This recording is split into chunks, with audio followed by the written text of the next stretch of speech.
Greetings, everyone, all those that have decided to join us on this lovely Friday afternoon. Welcome to episode 20 of Adjusting the Game. Under the Hood, Energy Systems Performance and Overtraining. Should be a fun one. We promise not to get too carried away with all the physiology. At least we'll try. Tris, how are you doing today, bro? Great. We've just let everyone know our exciting Friday night plans. Also, there have been some bets placed on how long or short we are going to keep this. So let's see if we're going to stay on task. We're going to stay on task today. That's the goal. Length comes into question. I tend to deliver on the short side of things, but I'll try my best on this Friday evening. I couldn't help myself. Right. Brilliant. Let's keep this. So, guys, today we're diving into something that every athlete relies on, but very few actually understand it properly, and that's energy systems, and specifically how they relate to performance and overtraining. Now, I know that already sounds like something you half paid attention to in your first year of physiology and immediately replaced it with deciding what you're going to train later. At least I know I did. But this matters a lot across the board, whether you're a physician dealing with this or even if just you're an athlete or anyone that necessarily trains. It's important to more or less understand how this all works. Because if you don't understand how your body essentially produces energy, you're basically guessing your way through training. And that can be a bit of an issue, especially if you're doing your own programming. And hoping that hard work covers up poor planning can sometimes get you there. But I'll be the first to say that I've landed myself in a fair amount of shit in the past. So most of the time, or at some point, it is going to fight back. And that's where things like overtraining, stagnation, and burnout start to creep in. So first thing to understand about energy systems is your body doesn't switch between energy systems like a light switch. I used to think that at some point. It's not like, cool, sprint mode on, endurance mode off. That's not how it works. We have three energy systems that are always working simultaneously. The difference is just which one is doing most of the heavy lifting at that given time, depending on whatever activity necessary that you're doing. So the first energy system is the ATP phosphagen system, which stands for adenosine triphosphate phosphocreatine system. It's a lot of words. Not exactly a catchy name, which is probably why most people just nod and pretend like they understand when you mention it, present company included. So this system is very aggressive. It only lasts between 0 to 10 seconds. The intensity is max effort, so like full out. This is your instant power system. And ATP, or adenosine triphosphate, is your body's immediate energy currency. We keep a small amount of it in our muscles. Every muscle contraction relies on it. Problem is, you only store a certain amount of it in your muscles. Like after a few seconds, you're broke. She gone, she done. And then you get something called phosphocreatine, which comes in, and this is essentially your backup system. It donates phosphate to regenerate ATP, and boom, we've got energy. But again, you work through this very, very, very quickly. It doesn't need oxygen. It's aggressive. It gets the task done quickly, but doesn't last long. Sounds like me in my younger years. It's exactly what it's meant to do. It puts it out fast. That's exactly what it's there for. So think of it like 1%, you're on 1% battery on your phone or your camera. But somehow you're still able to film a 4K video for 5 seconds before it dies. It's incredible power output, but it burns almost instantly. So we see this through like heavy lifts, 1 rep max attempts, short sprints, running 100 meters, explosive jumps, that sort of stuff. We then have energy system number 2, which is the anaerobic glycolysis system. So this is how your body essentially makes energy quickly without oxygen by breaking down glucose, such as sugar, carbohydrates, that sort of stuff. The duration lasts anywhere from 10 seconds up to 2 minutes. And the intensity is still very, very high. Not as high as the first one, but high. Simple way to look at it is glucose gets broken down to produce small amounts of ATP energy. Because there's no oxygen involved, it also produces a byproduct called lactate. It's fast, but inefficient and pretty messy. That burn feeling that you essentially get when you're going like flat out for like a 400 meter sprint or a personal favorite, something like a 20 rep back squat set, that's the system, that heavy feeling that you start to kind of feel building up in your legs. It's like using a backup generator during a power outage. Kicks in fast, keeps the engine running, but it's noisy, inefficient, and you don't want to rely on it for too long. The system fuels like, again, your classic 400s to 800 meter runs, high rep sets, or very, very intense intervals. It's a powerful system, but it comes with a cost, which essentially is fatigue that builds up quickly. Now, the last energy system is your aerobic system. And this is how your body essentially produces energy using oxygen, unlike the first two. So think of it like oxygen helps us break down fuel, so carbohydrates and fats, and this produces a large amount of ATP. It's slower to kick in, but very efficient and sustainable for long duration or long periods of time. So this system is pretty much used for 2 minutes and anything after that, so after the first two. The intensity is very slow to moderate, and think of it like, I always like to call it the diesel engine on a long highway drive. It's not explosive, not flashy, but it will keep going for hours without falling apart. It's basically like the Land Rover Defender or the Toyota Land Cruisers of the energy systems. It's your endurance engine. This is where endurance comes from. The system fuels long runs, long cycles, long swims, and very importantly, and we'll touch on this, which a lot of people overlook, this is what most people miss when it comes to this particular system. Your aerobic system isn't just for endurance athletes in the sense of performing at a certain level for a certain period of time. It's actually responsible for helping you recover between high intensity efforts or sets. So even if you're a power athlete, ignoring this system is a mistake. And that counts pretty much across the board. A lot of athletes train like their sport only uses one system, which is optimistic. In reality, a sprinter still needs a really good aerobic recovery between efforts. A marathon runner still needs power or efficiency at finishing off with really, really good pace. Field sports athletes like rugby players need pretty much all these different systems because they're going to require them throughout the entire game. And if one of those systems is underdeveloped, you fatigue very fast, you recover slow, and ultimately your performance will suffer for it. Yeah, I think that was a pretty good summary on it. I'm going to jump on one thing just for the science bros before they come after us. When we say the burning and the dead leg and everything hurts and burns, it's not actually lactate that causes it. It's the increase in hydrogen ions. We know that, science bros. We're just trying to keep it clean. Okay, just covering our bases there. And if you think of an example like something like Hyrox, as you said, it's all these systems are kind of interacting, and there's one that's always kind of primary in the driving seat, if I can put it that way. With Hyrox, I think you've got 52% or more than that of the actual race that you're running. So that's going to be probably more than that, probably 60%. So that's going to be a little bit more aerobic, and the bigger your aerobic base is, the better your anaerobic system is going to be able to work. So you can kind of run hot a little bit longer, if I can put it that way, if your base is bigger. So this is what Andy's saying is, it's not just about the one system.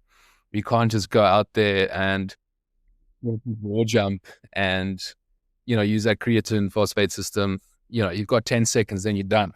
Then what? So I think it's a very good explanation, and you need to when we're in clinic, we need to kind of take these energy systems into consideration when we are seeing the athlete in front of us.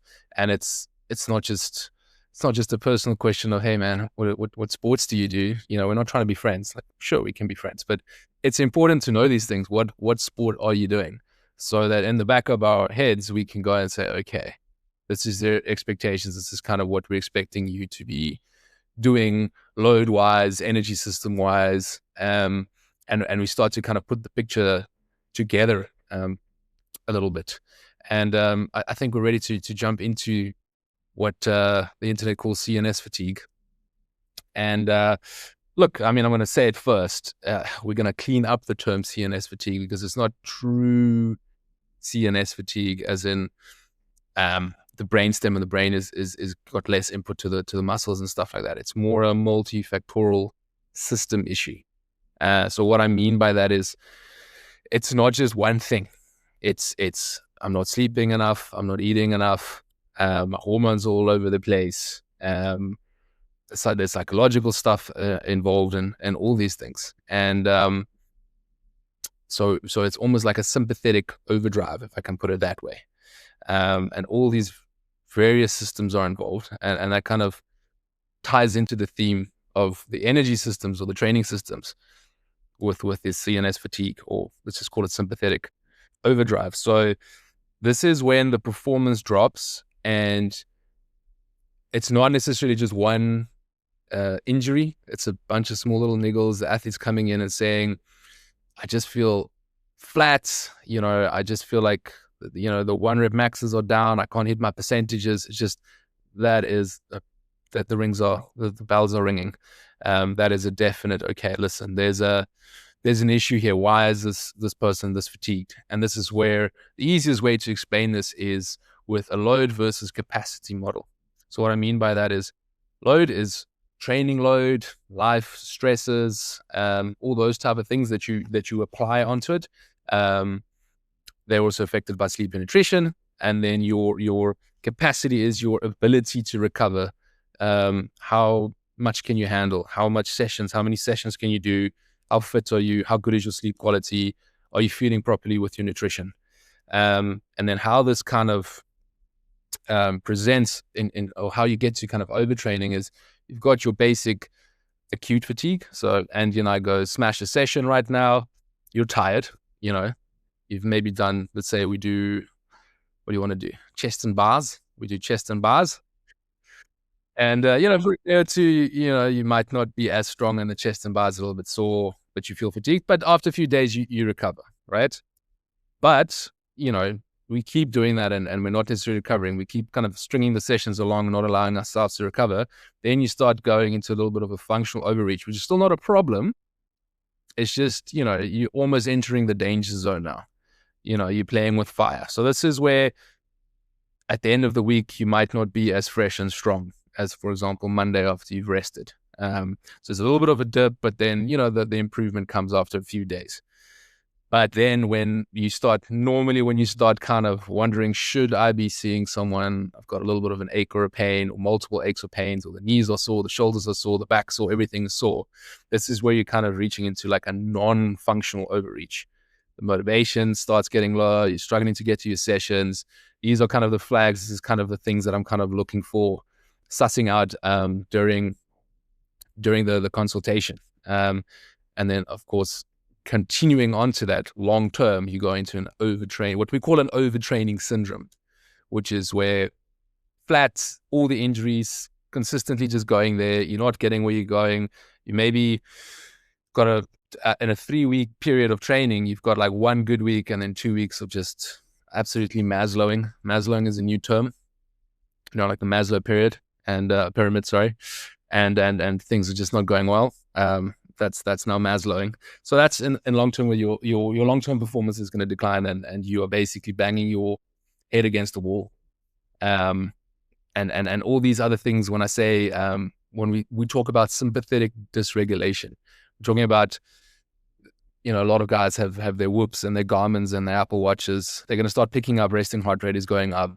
You're not really going to get blood pressure readings on that, but if you had to take the blood pressure is probably going to be a little bit elevated. Even things like digestive issues is another clue of, listen, like my stomach's been weird, I'm nauseous, or, of course, the big ones, for me at least, I like to kind of look at my resting heart rate, and then I'll look at my irritability. I look at how much is my capacity to handle things, and the patient is 2 minutes later and I'm a little bit annoyed by it. I'm going, maybe you should check your capacity here. Maybe you're overreaching a little bit here. So those are nice kind of ways to kind of look at, am I overdoing these energy systems? And we'll get into like specific examples now, CrossFit versus maybe endurance running, and kind of the common, I won't say overtraining syndromes, but like common things or conditions that we see with that. Oh, you touched on it really well, especially obviously looking at it from that model when you're comparing the capacity and load. I think it's something that's often not really spoken about, because let's be honest, you often relying on a coach or someone essentially to, give you solid programming that's taking all of that into account. But I've definitely picked up, I think we've both done this for quite a while, where we might necessarily be training for something in particular, and we'll take on the programming ourselves. And I've seen a lot of individuals essentially adopt that, whatever discipline they might necessarily be doing. And that's where I think you figure out very, very, very quickly on how easy it is to find yourself in an overtrained stimulus or in an overtrained state if you don't necessarily know how to manage your loads. And probably the two phrases rather that you mentioned, I mean, really, really good examples that you're kind of listing through there and explaining it really, really well. But two things that I love hitting home quite often, because it's a question, I'm pretty sure you get this all the time. You've probably explained it a million times. When you obviously speak of the difference between, because I get it a lot, when they talk about overtraining versus overreaching or functional overreaching, and it's like, is one good, is one bad? And when we speak about specifically functional overreaching, it's something that is essentially, it's the good type of suffering, as I can put it out there. This is planned short-term overload that we're doing on purpose. You're intentionally pushing training stress beyond what you can fully recover from in that moment, knowing that with the right recovery, your body rebounds to a higher level. Temporary being having a drop slightly in performance, heavier legs, slower times, maybe a slight higher level of fatigue. But the key is that it resolves, as you mentioned, within a couple of days to maximum like a week and a bit. It's like digging a hole before building a stronger foundation. That's often what essentially you'll go through. You go down a little bit first, but then you're going to pick up because you've got a recovery period coming in. And that generally follows, with good programming. And we've spoken about it before, an overload phase where you can obviously have high volume, intensity, frequency, depending on the sport, very sport specific often. And then fatigue accumulates as you start to push, the weights go up, progressive overload, the distances will start to increase, intensity will start to increase. And you will be feeling tired, but not broken. You're going to be feel challenged. You're going to feel pushed until you're literally just hanging on by a thread, and boom, you come in with like a deload or a taper, depending on whether it's for a comp or just a strategic deload to manage your fatigue. And this is where the magic happens. This is where impatient people, unfortunately, can ruin a lot of their progress, where you essentially take a step back, you reduce the volume significantly, usually around 60%, intensity drops, weights drop, maintain some of the intensity, but now you're prioritizing sleep, as Tristan is mentioning, nutrition, recovery. And this physiologically allows your glycogen stores to start replenishing. The nervous system can obviously start recovering or stabilizing. Hormones stabilize. Mass tissue damage starts to repair, tendons, ligaments, that sort of stuff that takes a huge knock, until we essentially get you back down to a baseline that is usually, well, if you've done it properly, higher than what you started with at the beginning of that cycle. And we refer to this often as super compensation, which I think sounds fucking cool. And then you have on the other side, as Justin was mentioning, obviously the overtraining side of things, where you've just pushed it too hard. You've persistently fatigued. It hasn't resolved. Performance is clearly declining. Sleep is poor. Mood is changing. As Tristan was mentioning, like you get irritable. And that's when overuse injuries obviously start to pop in. And, at this point, the body isn't adapting anymore. It's pretty much just surviving. It's literally just hanging in there by a thread. And any athlete that's been, at this point knows what it feels like. It's not great. You can get it across the board. It doesn't matter what sport you're in. Getting to a point where you're overtrained is a difficult one. It starts to affect so many different systems, and it will start to essentially interrupt so many different types of systems that you'll feel it and obviously start to regress. I once explained it or looked at it as a bank account, where you think like your body essentially is a bank account and training is withdrawals out of the bank account, whereas recovery, sleep, nutrition, rest are deposits back into that account. So functional overreaching, this is where you intentionally dip into a small overdraft, knowing you're about to get paid. You train hard, the account goes slightly negative, then you deload or taper, and deposits come back in, you get paid, and your investments pay off. Boom, fitter.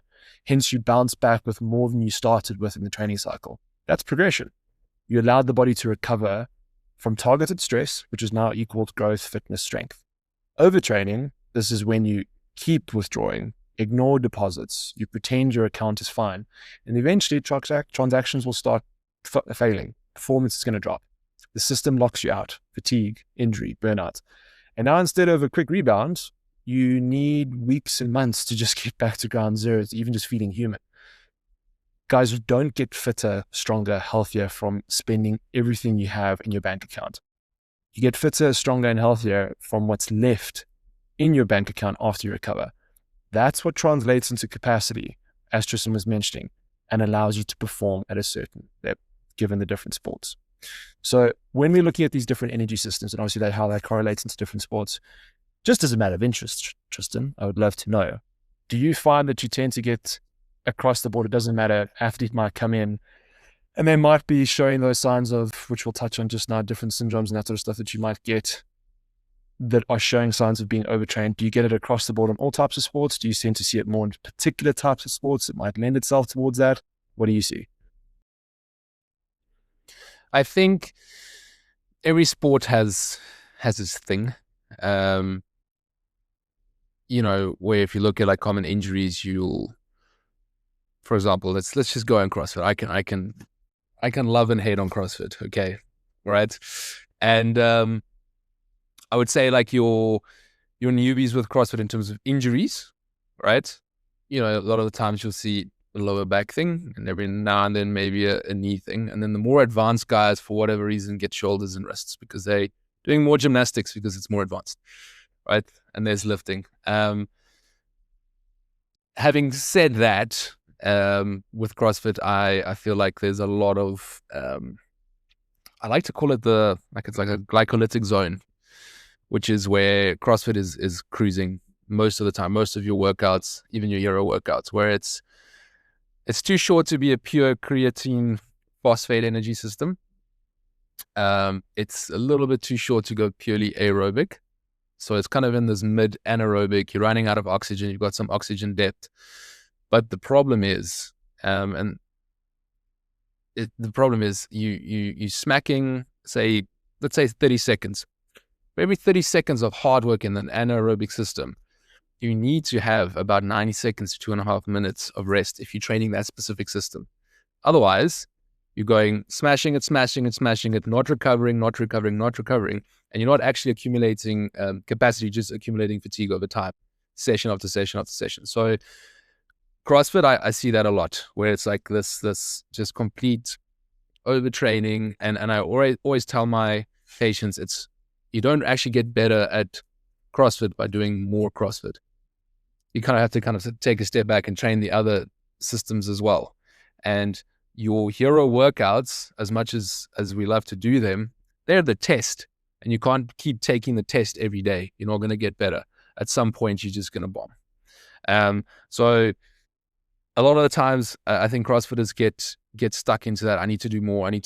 And then they're thinking they're depositing back into their bank account with recovery by doing ice baths and sauna and in Cape Town, whatever mushrooms grow on the floor, whatever it might be, right? But actually recovery it's a passive thing. If you're recovering properly, it should be boring as hell. It should be, am I sleeping enough? Am I eating enough? Am I managing my workload in life and then in training? Another example, endurance running. How many stress fractures, right? Fifth metatarsal, shins, tibia, whatever. That's, where another kind of you exerting more than you're taking in, and we'll get to reds. CrossFit, of course, has a bit of a rhabdo side as well, rhabdomyolysis, which we'll get into. I think we both have a little bit of a personal run-in with rhabdomyolysis potentially. I'll tell my story. My very first session, I don't know, 5-6 years ago, you're still a little bit fit from high school sports.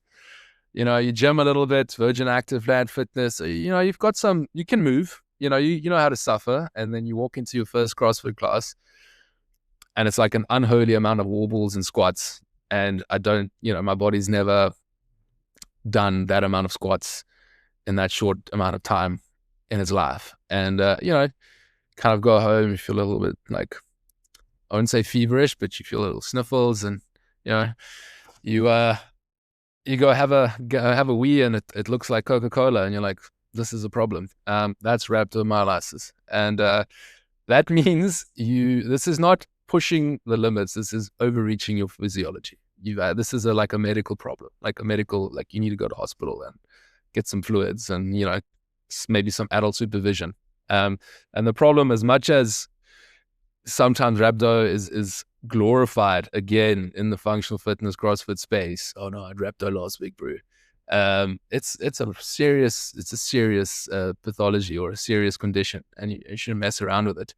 But it is far too common where guys are pushing in the name of, push harder, David Goggins it, who's going to carry the boats and the logs, and you just push way past your capacity.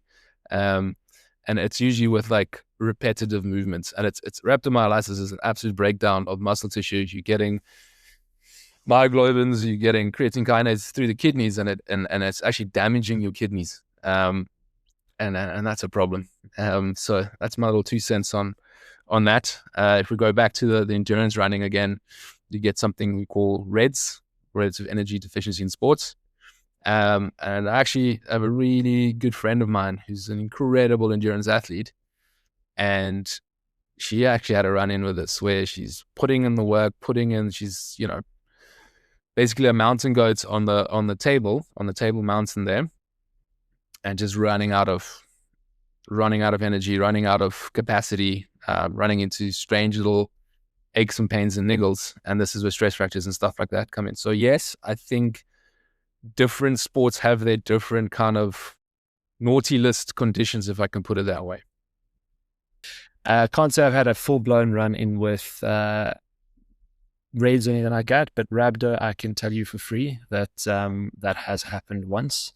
And one little disclaimer that I'll throw out there, I've learned firsthand, there's a big difference between having a monster training session and you're like, okay, I'm really sore, like DOMS and all that sort of stuff. Some would argue DOMS is actually, so delayed onset muscle soreness, is a form of rhabdo, because people would turn around and say, listen, the damage is quite severe within the muscles that you're essentially leaking enzymes into your bloodstream, which is a problem. But there's a big difference between that and getting full rhabdomyolysis. And little disclaimer here would be the whole thing of, if you happen to be from a competitive background and you know what you might necessarily be capable of, and you haven't necessarily trained in a very long time, and then someone puts you in a training stimulus and you think, cool, in my head, I should be able to do X, Y, and Z. So you'll push yourself to do X, Y, and Z, but your tissue does not necessarily have the given capacity to do that right now. And before you know it, you wake up the next day and your arms look so swole, which seems great at the time. You're like, well, this is fantastic. And then you're like, wait, they're actually incredibly painful. This is a problem. And they fill with so much fluid, and you'll go to the bathroom, as Tristan mentioned, and it's looking a bit dodgy. Looks like someone snuck in some Coke during the evening. And it makes you second guess a little bit of life choices. And you suddenly go, whoops, I may have overdone this slightly. And as Tristan mentioned, sometimes we can kind of, no pun intended of this one, take the piss when it comes to rhabdo and that sort of stuff. But guys, it can get out of hand very, very quickly. There's some really harsh stories out there of athletes pushing themselves to that breaking point. Again, it's not specific necessarily to any particular type of sport, can happen across the board. You can even get, like the perfect match where you have someone pushing that hard and might not necessarily be well hydrated, and you've got heat exhaustion coming in there. So this happens with outdoor sports quite a bit. It's like the perfect storm to land up in something like that. And you see that a lot, especially in like field sports and that sort of stuff. So rugby, football, that sort of stuff. And it can get quite serious very quickly. People end up in hospital with kidney failure and all that sort of stuff. So as a physician, picking stuff up like this very, very quickly is very, very important. But also as an athlete, knowing the certain signs to pick up that, listen, I might have just overdone it ever so slightly here. And I might need to just check myself a bit and make sure that we're at where we should be. But staying on that note, when it comes to obviously what Tristan and I do, when someone comes in and they're obviously clearly overtrained, they're dealing with issues that are 110% screaming, there's an overtraining problem here. They might be suffering with some sorts of REDS. There could be long progressive fatigue that's clearly accumulating and possibly expressing itself as overuse injuries. There are a couple things that I feel like you need to obviously take a step back as a practitioner and quite frankly as an athlete and just kind of recognize. And that's exactly it. The first thing is to recognize what you're actually dealing with. If it's true overtraining and not just a rough week, you're looking at system-wide issue, not just local tissue problems. You'll typically see persistent fatigue over quite a prolonged period of time, performance drops, increased needles pretty much everywhere, poor recovery between sessions, sleep starts to creep in with, I'm not getting quality sleep, irritability, everything hurts a little and nothing is improving. I'm not feeling great. And that's physiology waving the red flag pretty much. our role here goes well beyond the hands-on approach in terms of what Tristan and I do. And it's to be able to kind of spot that and again, be taking some sort of backseat and going, cool, there's something wrong. I need help. So when someone walks into your practice like this, Tris, what's your general take on how to approach something like this? So immediately I want to reduce the intensity.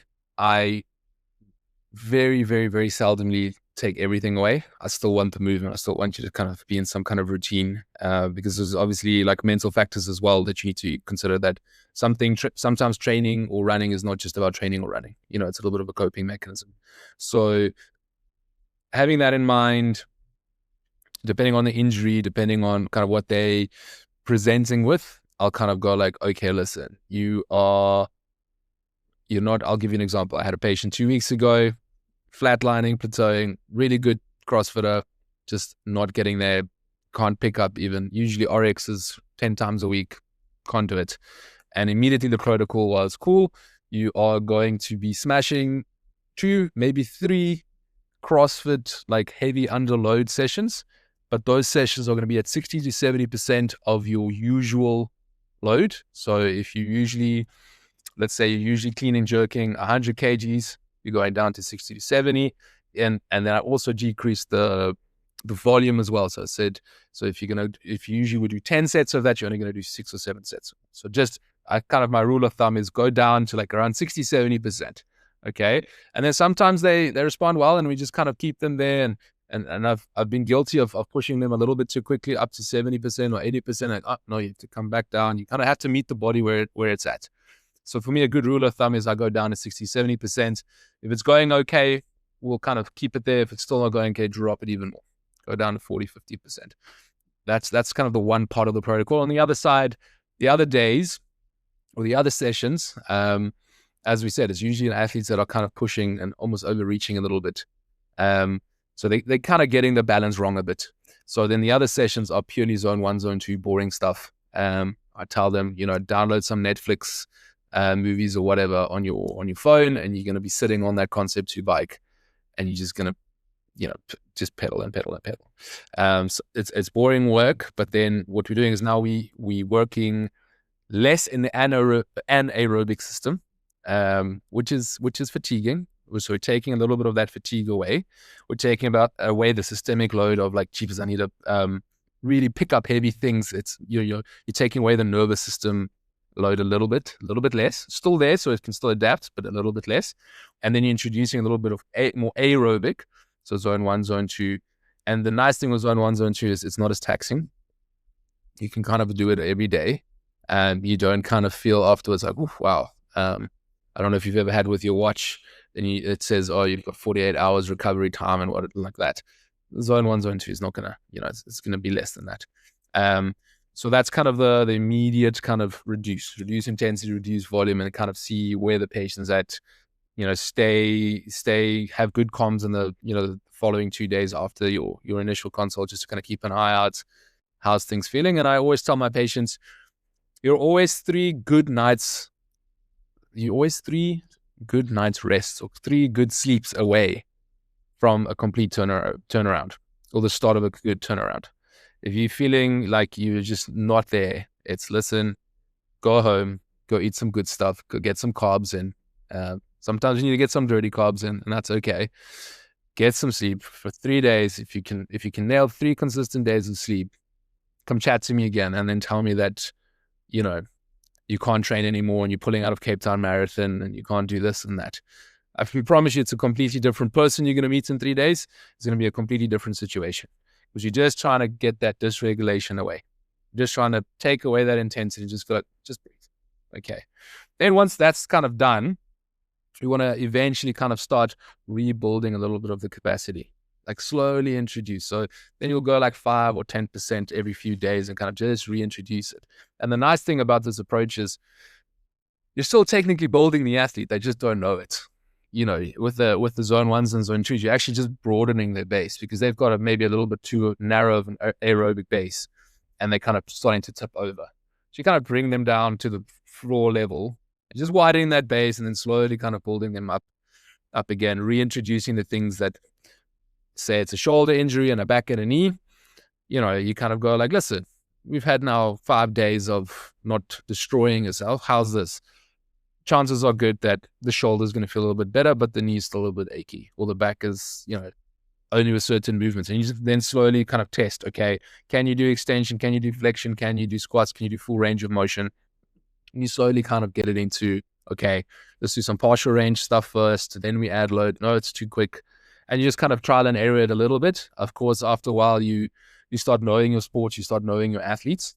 And you kind of look them in the eyes and you kind of see the bags on their eyes a little bit less there, and they're ready to start rebuilding a little bit more of the capacity. And it's just then your job to kind of just stay in their corner and like slowly kind of give them permission to like go, but don't just go head first into the wall. You need to look where you're going and plan your routes and plan your plan of action. Bro, I love listening to you speak when you speak the language of romance. I really can't add too much on that if I'm absolutely honest, but it's very much the same approach that I would take, taking the forefront and obviously spotting the problem and managing the load and intensity. That's the given. And I mean, you've absolutely hit the nail on the head with that one. One that I'm going to throw out there, especially again with what obviously Tristan and I do, hands-on treatment. So obviously the bread and butter of what we'll be doing in the treatment room. It's very important, and I often explain this to patients, it supports, it's not the solution. So manual therapy absolutely has a role in something like this. It's just not the heroic one people want to think. Everything else that we've necessarily, or that Tristan's mentioned here, it tends to be the forefront runner in what we're trying to do. Reducing muscle tone, soreness, and guarding, improving movement quality, decreasing pain so that they can move better, and aid obviously in tissue healing. With regard to obvious injuries that might be obviously included in something like this, have all massive role in terms of things that we can necessarily be doing that can influence the nervous system in terms of recovery perspective. All incredible, has a huge role. But to be clear, we're buying in capacity, not fixing the root cause. Instead of taking that step back, adjusting the volume, all that sort of stuff, that's where the real gold nugget's going to come in terms of obviously getting you out of this hole. Tristan mentioned obviously restoring movement efficiency and that sort of stuff when it comes to overtrained athletes.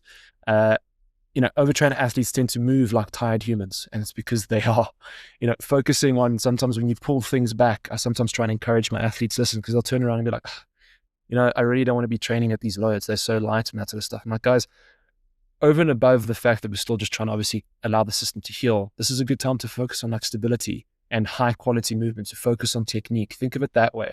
Try and encourage, you might not necessarily have the time to focus on executing certain movements incredibly well because you're focusing on intensity all the time.